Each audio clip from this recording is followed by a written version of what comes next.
Buenos días, jóvenes. Retomamos hoy ese hilo del que habíamos hablado desde la primera clase, y que nos sitúa críticamente frente a la modernidad.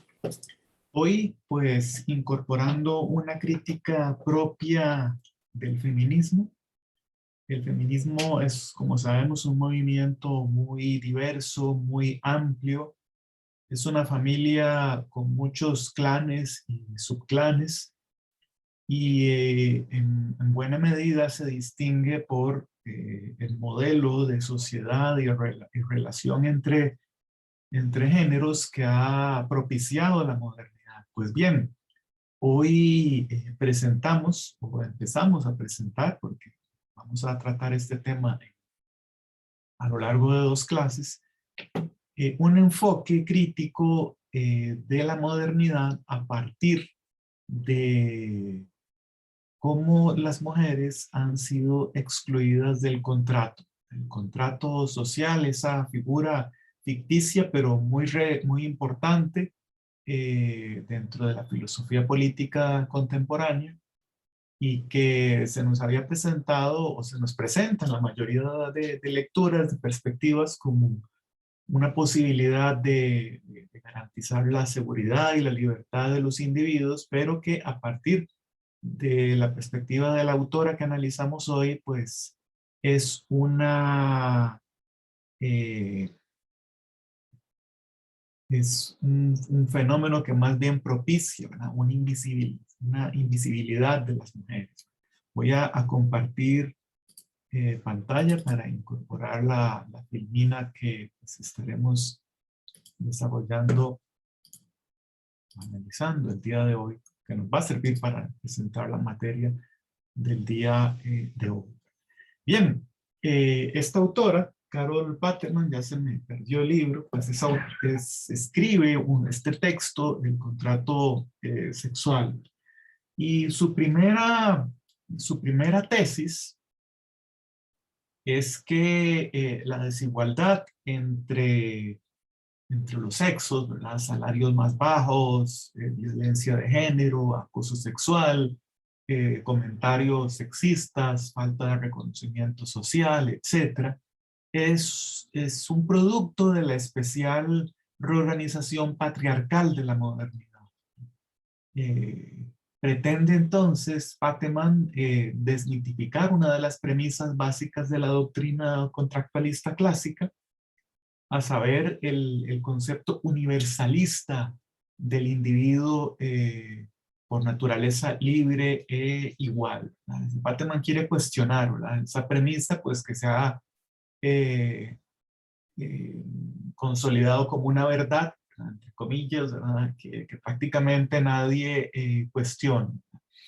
No, las mujeres en realidad, según la autora, pues no figuran como contratantes en el contractualismo clásico, ¿verdad? Es decir, estuvieron lejos de ser una parte, ¿verdad? La situación de la mujer radica en que queda excluida de tal convenio porque no es considerada como un hombre, ¿verdad? Es decir, como un ser igual por el simple hecho de ser mujer. Entonces, eh, Pateman propone una relectura de los contractualistas clásicos, ¿verdad? Porque para comenzar a comprender el patriarcado moderno hace falta, pues, reconstruir toda la historia del contrato original, pero para transformar el patriarcado moderno, para comenzar a crear una sociedad libre en la que las mujeres sean autónomas, es necesario más bien desechar esa historia. Recordemos brevemente qué es el contractualismo. El contractualismo comprende todas aquellas teorías políticas que ven el origen de la sociedad y el fundamento del poder político, el cual será progresivamente llamado potestas, imperium, gobierno, soberanía, Estado, en un contrato, ¿verdad? Es decir, el fundamento del poder político en un contrato, ¿verdad? Es decir, en un acuerdo tácito o expreso entre varios individuos, un acuerdo que significaría el fin de un estado de naturaleza y el inicio de un estado social y político. Esa es esencialmente la definición que nos aportan Ernesto Bobbio, Mattiucci, Pasquino en el Diccionario de Política, ¿verdad? Esa otra obra que es muy importante para los politólogos, ¿verdad? 2 tomos, editorial siglo XXI. El mismo consejo, ¿verdad? Si lo ven en alguna compriventa o mal puesto, pues no duden en adquirirlo porque es un texto pues, de mucha utilidad en la carrera, ¿verdad? El diccionario de política de Ernesto Bobbio y colegas. Y superar ese estado de naturaleza, que es lo que hace el contrato social, ¿verdad? Estado de naturaleza es una hipótesis metodológica que consiste en remontarse a una hipotética situación del hombre antes de la instauración del Estado civil, ¿verdad? Esto es antes del derecho, ¿verdad? Antes de la autoridad política, etcétera, ¿verdad? Locke nos decía que literalmente aquel en el que los hombres se encuentran en perfecta libertad para ordenar sus acciones, ¿verdad? Es el estado de naturaleza, ¿verdad?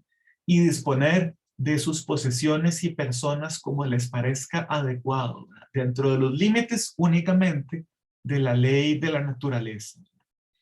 Ahora,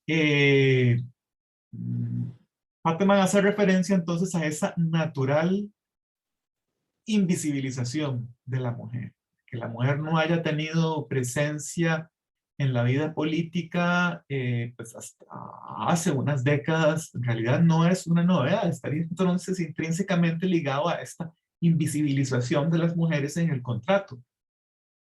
Sin embargo, no deja de sorprender que esa ausencia no haya sido colocada como problema teórico, ¿verdad?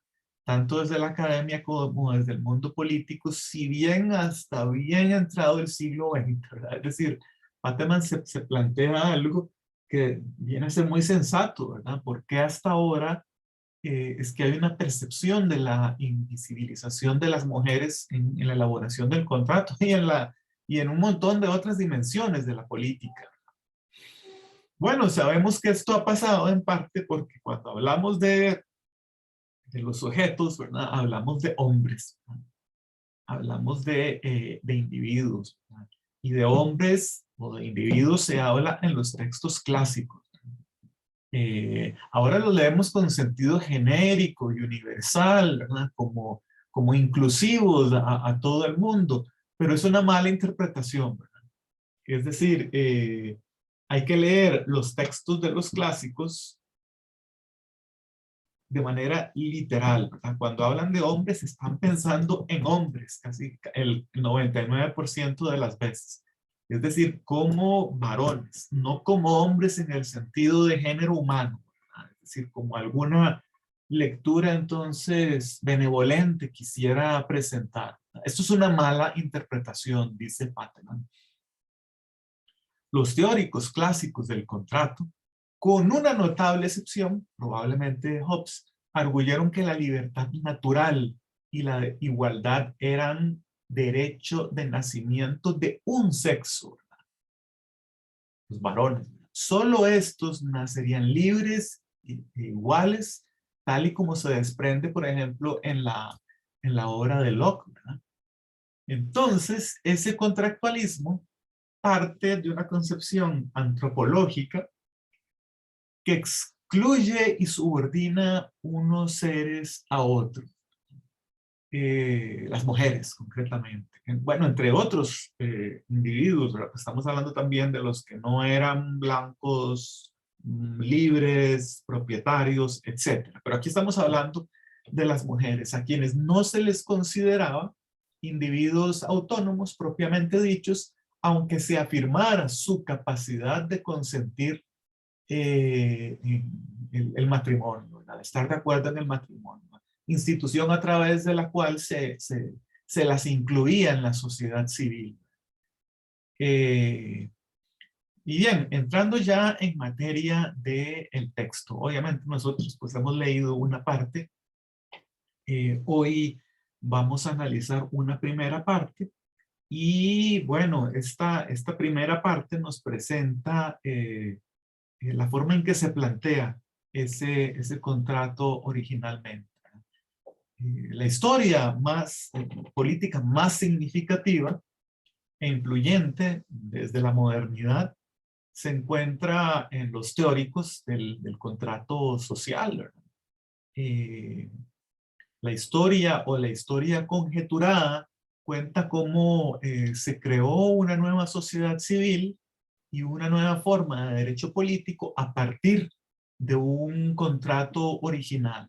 Entonces encontramos en esta narrativa una explicación de la relación de la autoridad del Estado y de la ley civil y de la legitimidad del gobierno civil al tratar nuestra sociedad como si hubiera tenido origen en un contrato. Recordemos que es una ficción, pero es una ficción que se utiliza para encontrar y legitimar la forma del poder político como se le concibe en la modernidad. De hecho, mucho se oye acerca del contrato social, pero se mantiene un silencio profundo acerca de lo que Pateman va a llamar el contrato sexual, ¿verdad?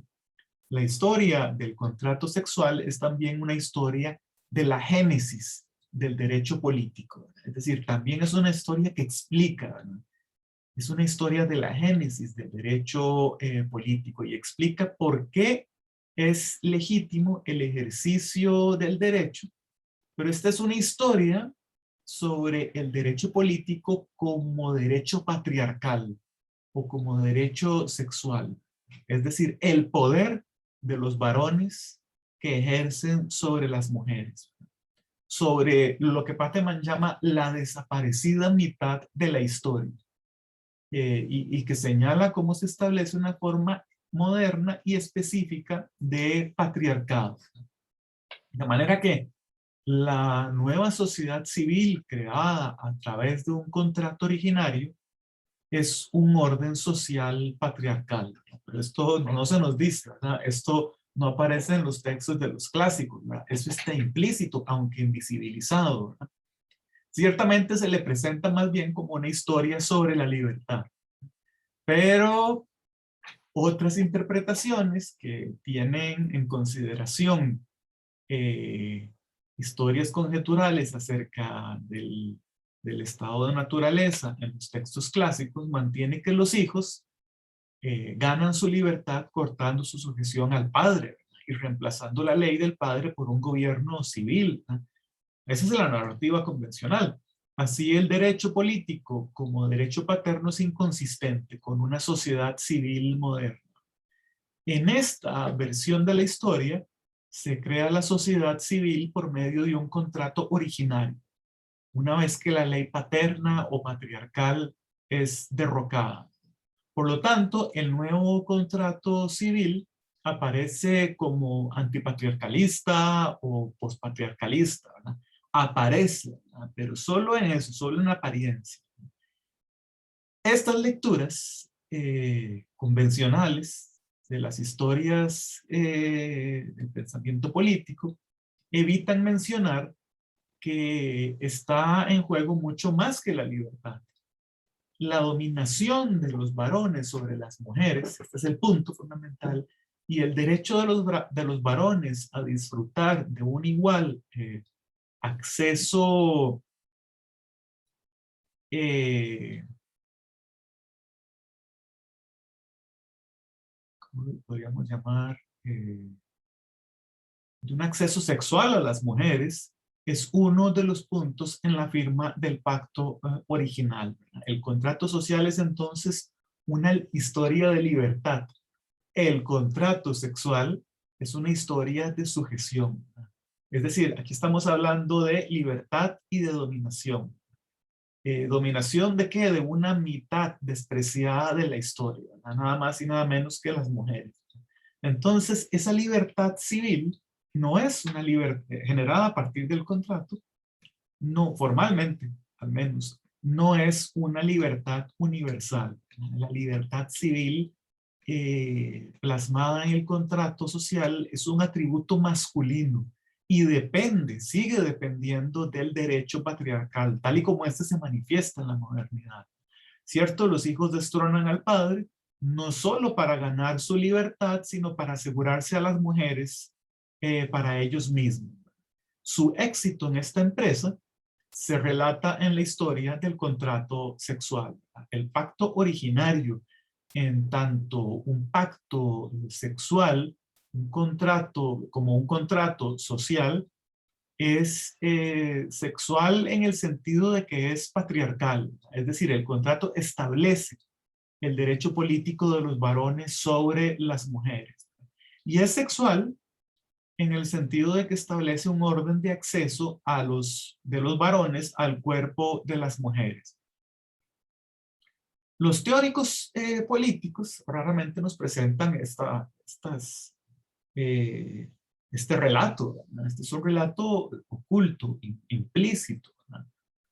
Los teóricos políticos en realidad pues pocas veces muestran que la falta que falta en la historia la mitad de la humanidad, ¿verdad?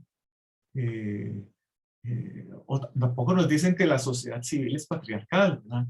Esto es así porque el patriarcado se interpreta generalmente como la ley del padre, ¿verdad? En el sentido literal del término, ¿verdad? Así se plantea al menos en las discusiones entre patriarcalistas y contractualistas, ¿verdad? Patriarcalistas como Robert Filmer y contractualistas como John Locke, el autor de este texto también fundamental de la ciencia política, el segundo tratado sobre el gobierno civil. Uno en política, en filosofía, posiblemente en teología y posiblemente en muchos campos más siempre se está peleando con alguien. Y en ciencias sociales uno también hace eso. John Locke escribe este tratado, reconocido por todos nosotros como un clásico,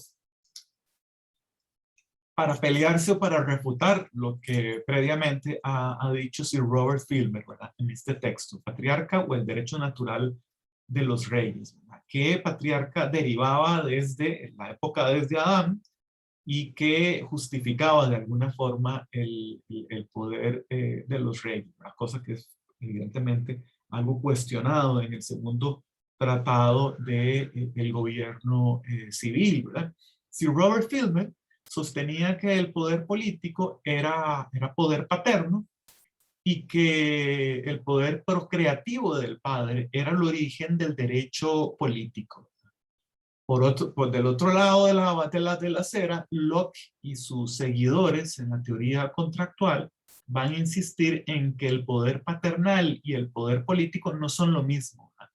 Y que el contrato es la génesis del derecho político, ¿verdad? No el poder procreativo del padre.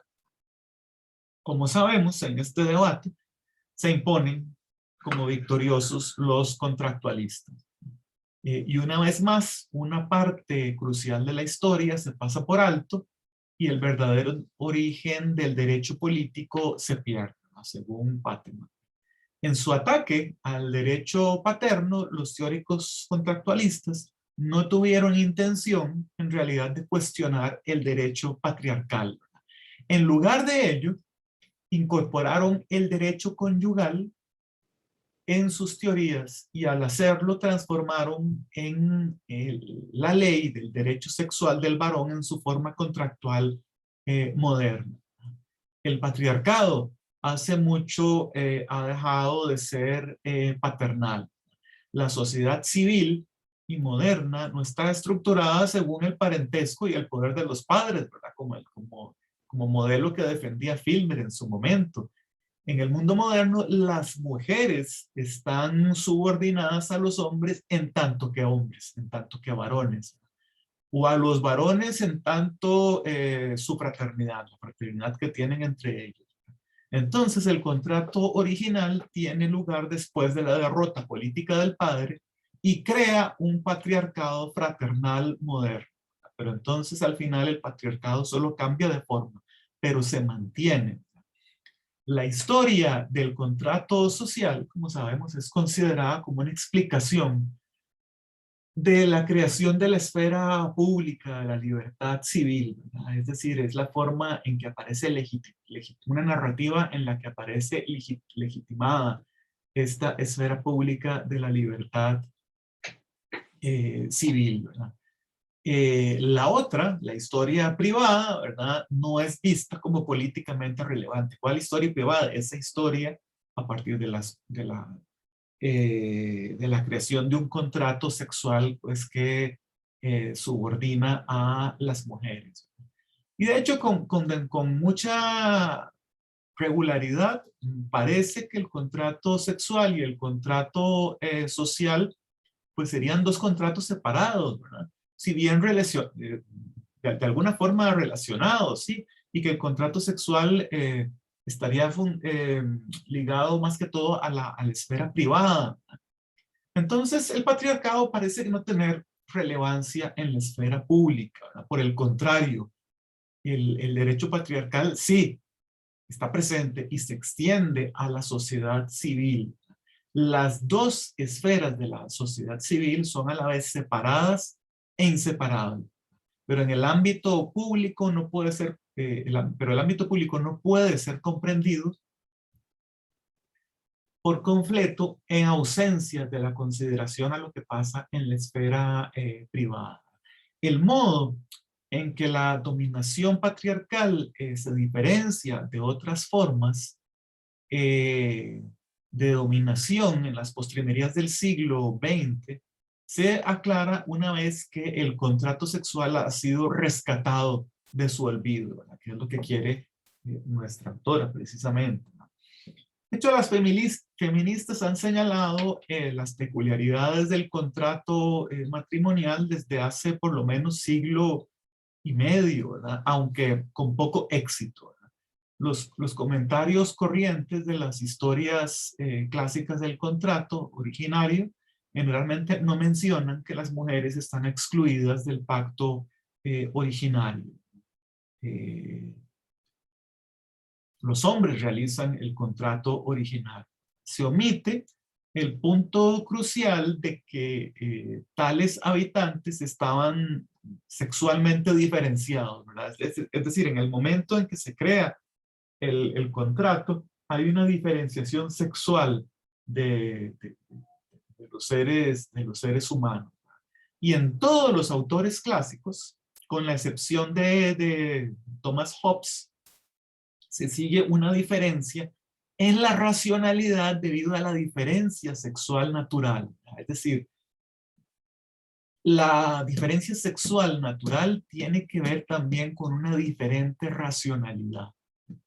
Los comentarios sobre estos textos de los contractualistas pasan por alto el hecho de que los teóricos clásicos, los contractualistas, construyen una explicación patriarcal de la masculinidad y de la femineidad. Y a partir de esta construcción, solo los seres masculinos estarían dotados de los atributos necesarios para realizar el contrato. En la condición natural, todos los hombres, entre comillas, nacen libres y son iguales a cualquier otro, es decir, son individuos. Pero las mujeres no han nacido libres, las mujeres no tienen entonces libertad natural. El cuadro clásico del estado de naturaleza incluye también un orden de sujeción entre hombres y mujeres, ¿verdad? Y es prácticamente con la única excepción de Hobbes, ¿verdad? Es el único que no suscribe este posicionamiento. Más allá de él, todos los teóricos clásicos sostienen que la mujer carece naturalmente de los atributos y de las capacidades de los individuos. La mujer no es parte del contrato, ¿verdad? ¿Por qué? Porque no tiene todas las capacidades que sí tiene el varón, ¿verdad? De manera que aquí la diferencia sexual se convierte en diferencia política. La diferencia sexual es entonces lo que determina la diferencia entre libertad y sujeción. Evidentemente, las mujeres no son parte del contrato originario a través de los cuales los hombres transforman su libertad natural en la seguridad de la libertad civil, lo que adquieren a través del contrato. Las mujeres simplemente no son objeto del contrato. El contrato sexual, ¿no?, es el vehículo más bien mediante el cual los hombres transforman su derecho natural sobre las mujeres en la seguridad o en el marco de la seguridad del derecho civil, que sigue siendo entonces eh, eh, patriarcal, ¿verdad? Pero entonces Fátima se pregunta, pero si las mujeres no toman parte en el contrato original, si no toman parte, entonces, ¿por qué los teóricos clásicos del contrato, nuevamente haciendo referencia a la excepción de Hobbes, hacen del matrimonio y del contrato matrimonial parte de la condición natural? Bueno, es que la estructura de nuestra sociedad y nuestra vida cotidiana ha incorporado la diferencia sexual. La estructura de nuestra sociedad y nuestra vida cotidiana han incorporado la concepción patriarcal de la diferencia sexual. El contrato social, tal como lo cuenta la historia, crea una sociedad en la cual los individuos pueden hacer contratos seguros a sabiendas de que sus acciones están reguladas por la ley y que es necesario que el Estado haga valer esos contratos. Esa es la seguridad que le da a los contratantes el contrato social, a diferencia de la incertidumbre, de la inseguridad que prevalecía en el estado de naturaleza. Una de las razones por las que la dominación patriarcal y la subordinación no ha recibido atención, al menos no la atención que merece, es que la subordinación con demasiada frecuencia ha sido un tema secundario entre los críticos del contrato, ¿verdad? Subordinación, con lo que esto implica, como se entiende, no ha sido una preocupación de quienes han estudiado a los contractualistas. Se ha explotado, se ha estudiado la explotación, pero no la subordinación. La explotación es importante, pero la historia conjetural de los orígenes del patriarcado, contenida en la teoría clásica del contrato, dirige también la atención hacia la creación de estructuras de dominación y subordinación,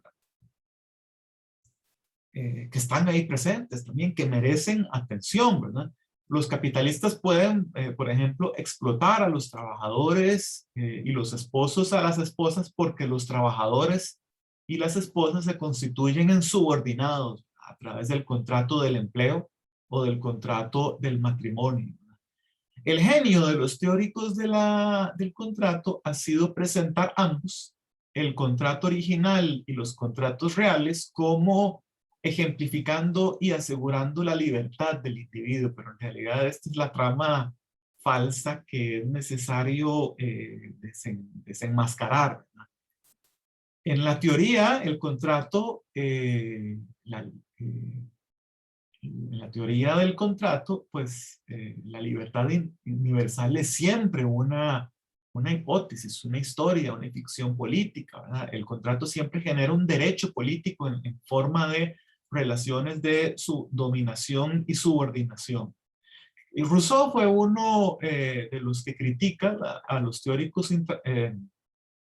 contractualistas anteriores por promulgar un acuerdo originario que era en cierta medida un contrato de esclavitud, ¿verdad? Rousseau es el único teórico clásico del contrato que rechaza de plano la esclavitud y cualquier otro contrato a excepción del sexual.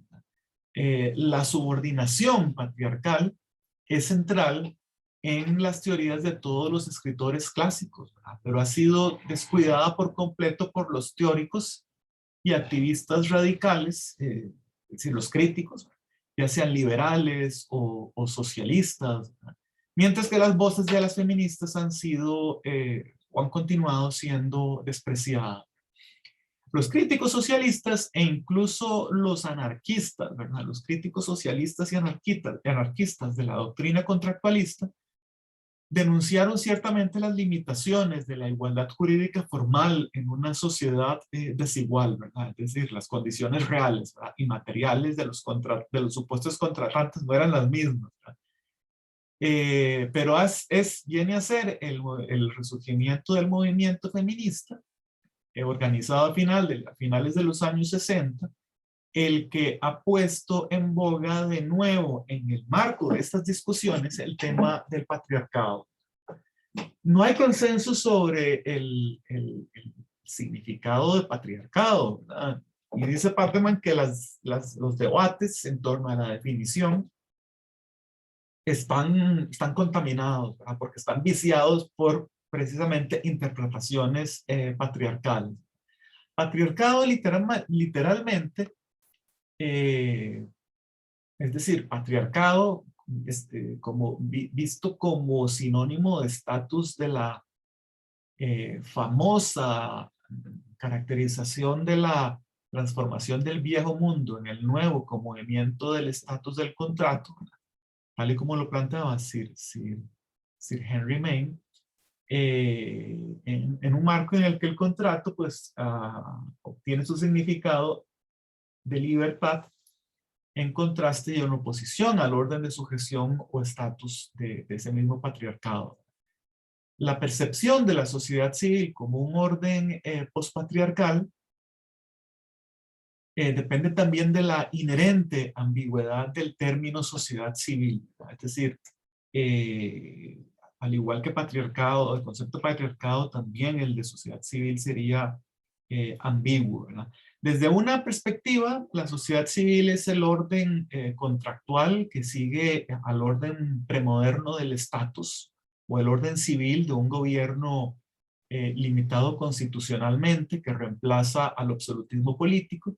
Desde otra perspectiva, la sociedad civil reemplaza al estado de naturaleza y así de nuevo civil se refiere a una de las esferas, a la pública, la de la sociedad civil. La sociedad civil se distingue de otras formas de orden social por la separación de la esfera privada de la pública. La sociedad civil se divide en dos reinos opuestos entonces. El contrato social genera al mundo público de la ley civil la libertad civil, la igualdad, el contrato, el individuo. ¿Cuál es la historia conjetural entonces del origen de la esfera privada?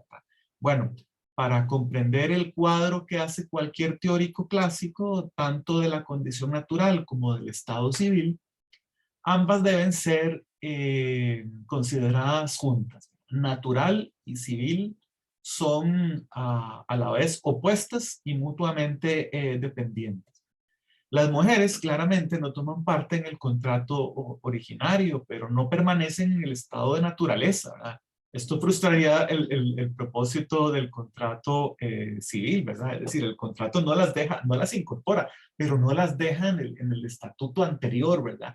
El del estado de naturaleza, no. Las mujeres son incorporadas a una esfera que es y no es parte de la sociedad civil. Desde al menos 1792, cuando aparece pues la famosa Vindicación de los Derechos de la Mujer de Mary Wollstonecraft, las feministas han señalado insistentemente la completa interdependencia entre las dos esferas. ¿Cuáles esferas? La natural y la civil. Pero casi 2 siglos más tarde, la sociedad civil es todavía considerada como un reino que subsiste independientemente. El origen entonces de la esfera privada permanece así sumergido en el misterio.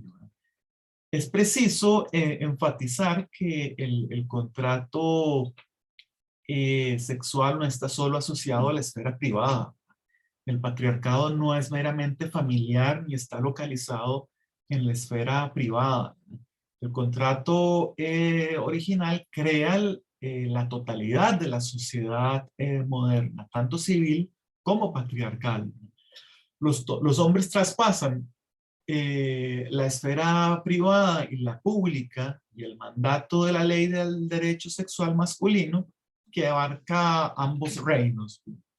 La sociedad civil entonces se bifurca, pero la unidad del orden social se mantiene en gran medida a través de la estructura de las relaciones patriarcales. La controversia más actual entre liberales y socialistas respecto de lo público y lo privado no se preocupa, ¿verdad? No se ocupa de la división patriarcal entre natural y civil. Es decir, ahí habrían sido negligentes, tanto liberales, los críticos liberales como los socialistas.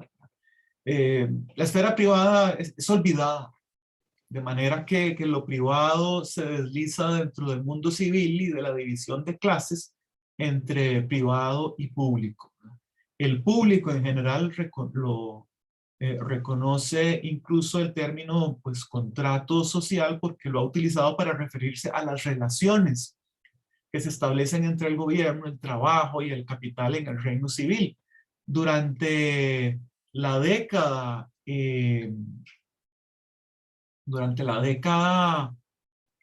pasada, ¿verdad? Los términos familiares del debate entre socialistas y liberales y entre los socialistas han sido más y más emblemáticos al respecto.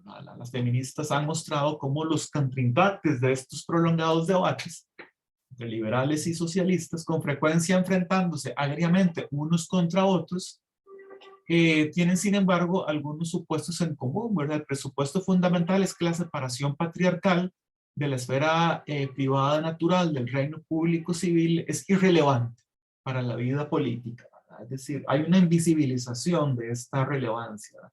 La idea de que los individuos poseen propiedad sobre sus personas ha sido el punto central de la lucha entre el dominio de clases y el patriarcal.